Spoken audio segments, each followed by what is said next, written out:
ரஃப்பாக இருக்கக்கூடிய சர்ஃபேஸஸ் சில பேர் இருக்கு. இன்றைக்கு வந்து பார்த்தீங்கன்னா நம்ம நிறைய மாய்ஸ்சரைசர் இது மாதிரி போடுற பழக்கம் வந்து இருக்கு. முன்னாடியெல்லாம் அந்த மாதிரி இல்லை. ஒன்னே ஒன்று என்ன அப்படின்னு பார்த்தீங்கன்னா தேங்காய் எண்ணெயை கை கால்களில் தேய்ப்பாங்க.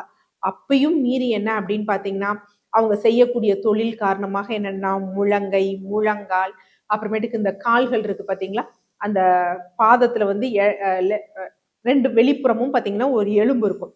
அது முன்னாடி நம்ம வழக்கம் என்ன அப்படின்னு பார்த்தீங்கன்னா சம்மணம் போட்டு உட்கார்றது தான் நமக்கு வழக்கமா இருந்தது.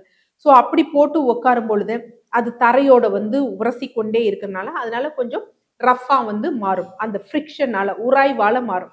ஸோ இந்த மாதிரி எல்லாம் இருக்கிறப்ப அவங்க என்ன பண்ணுவாங்கன்னா அந்த இடத்துல தேய்ச்சி குளிக்கும் பொழுது, ஏன்னா அந்த இடத்துல அவ்வளோ ஈஸியா அந்த ஸ்கின் வந்து ஆக்சுவலா ரஃப் ஆகுதுனாலே அந்த மேல இருக்க ஸ்கின் போயிட்டு அடுத்த ஸ்கின் ரீப்ளேஸ் ஆகாம மேலேயே அப்படியே இருக்கு அப்படின்னு அர்த்தம். ஸோ அந்த இடத்துல நம்ம அழுத்தி இந்த மாதிரி கூழாங்கல்களை வச்சு ஸ்க்ரப் பண்ணும் பொழுது என்ன ஆகும் அப்படின்னா அந்த மேலே இருக்க லேயர்ஸ் வந்து வெளியே வந்து போகும்.